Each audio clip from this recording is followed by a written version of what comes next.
Yay, new angle. Let's see how we feel about this. Hello lovely people, it's the end of the month again, and so it's time for another book haul. Throughout the month I thought I was doing better this month. Not really, but as usual I've already read quite a few of these, so let's just get right into it. So the first book I bought was A Darker Shade of Magic by V.E. Schwab. I already read this. I'll talk about it more in my wrap-up. But this is about a guy named Kel who can travel basically between dimensions, between 3 different Londons, well, 4 different Londons, but one of them he never goes to. And those Londons are Grey London, which is basically our world, Red London, which has lots of magic and everyone's magical and fun, and White London, which is sort of at war with magic. People are struggling to control it. And then Black London, which is completely shut off from the rest of the world, and no one goes there because magic pretty much destroyed everything. And so he travels between the worlds and like takes messages between the monarchs, and then things happen. The next book I got was Naomi and Eli's No Kiss List by Rachel Cohn and David Levithan. I got this because I really loved Dash and Lily's Book of Dares, and I know that there's a movie coming out for this at some point soonish, so I wanted to read this before that. I'm a little disappointed because the copy I ordered from Barnes & Noble had the same cover as my, or had a matching cover to my copy of Dash and Lily's Book of Dares. They sent me the wrong cover. Anyway, this is about 2 friends, Naomi and Eli, who have made a pact to, you know, if they put a guy on their no-kiss list, then neither of them can go after him, just to make sure that they're never fighting over guys, because they don't want to have to deal with that, and I would assume drama happens. The next book I got was The Duff by Cody Keplinger. This isn't a removable sticker, and that frustrates me, but I haven't read this yet. I watched the movie. I absolutely loved the movie, and so I really wanted to pick out the book, because I've heard that while it's very different, but it's also really good and more mature than the movie, so I'm definitely interested in picking this up. This is about a girl named Bianca who finds out one day that she is considered the Duff, aka designated ugly fat friend, to her 2 prettier friends, and she is dealing with like self-confidence issues and something about a hot guy. Next, I picked up The Winner's Crime by Mary Rutkowski.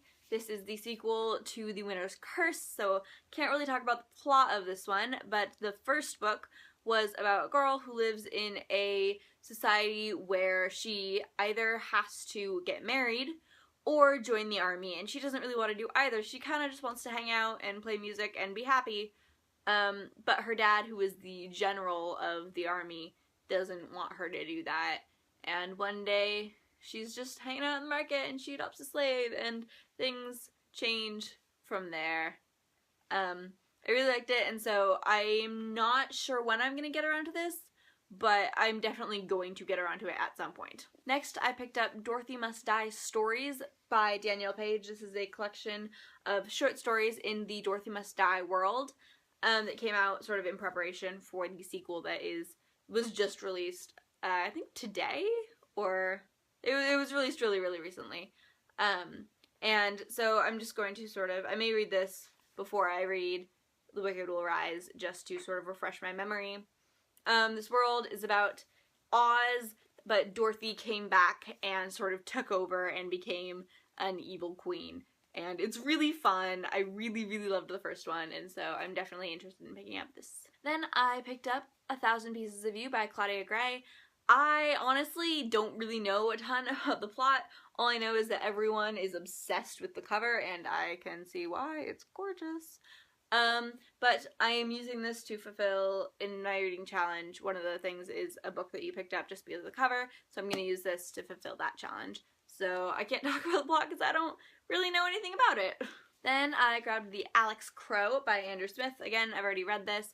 This is about a boy named Ariel who was the survivor of like a massacre in his village, and now he's a foster kid in America or he got adopted in America, and he's going to this camp for boys who are addicted to technology, because he and his adopted brother's dad works for the company that runs it, and it's like juxtaposed with a schizophrenic bomber and the diaries of a failed Arctic expedition from the late 19th century.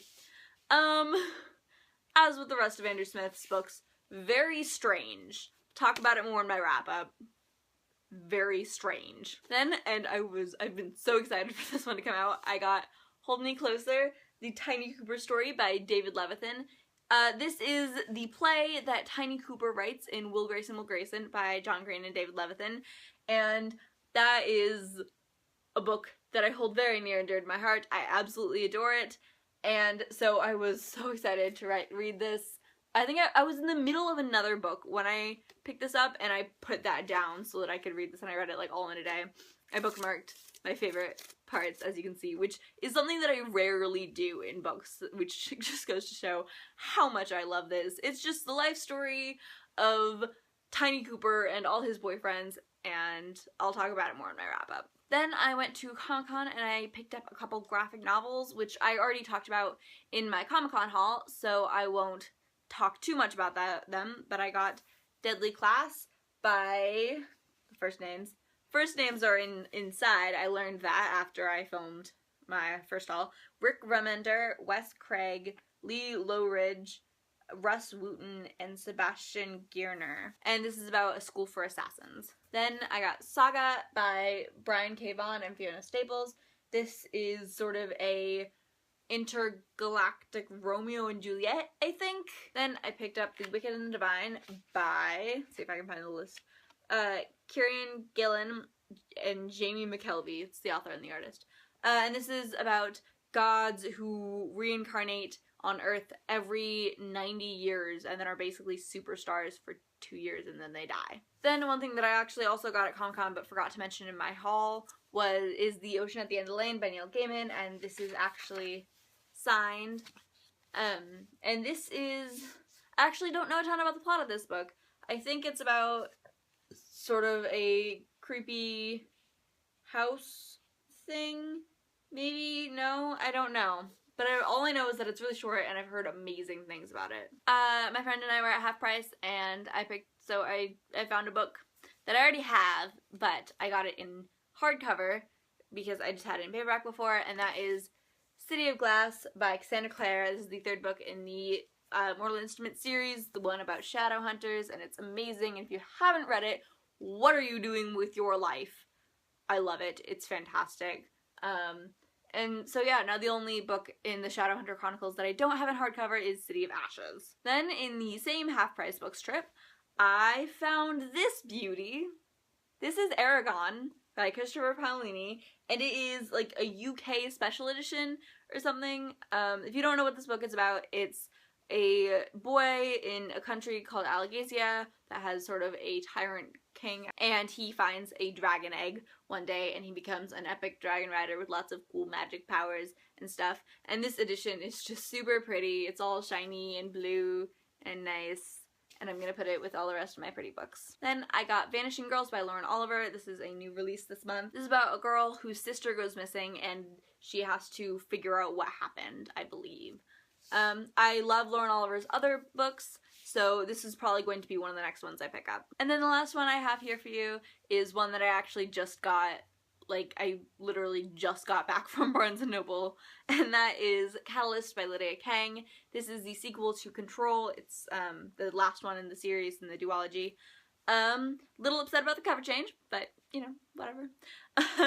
So this duology is about a girl who has these cool power. It's sort of a dystopian young adult X-Men is, I think, really the best way to describe it. There's lots of great action, lots of great, like, science-y mutation stuff, and lots of great sisterly love, which, you know, that's really all you need. And so I'm definitely going to be reading this soon. I may have to skim through the first book first, though, just because I don't remember exactly all that much. Alright, so those are all the books I got this month. I don't really want to count them because it will make me sad for my wallet. Let me know which one of these I should read first. I love you, and I will see you later. Bye.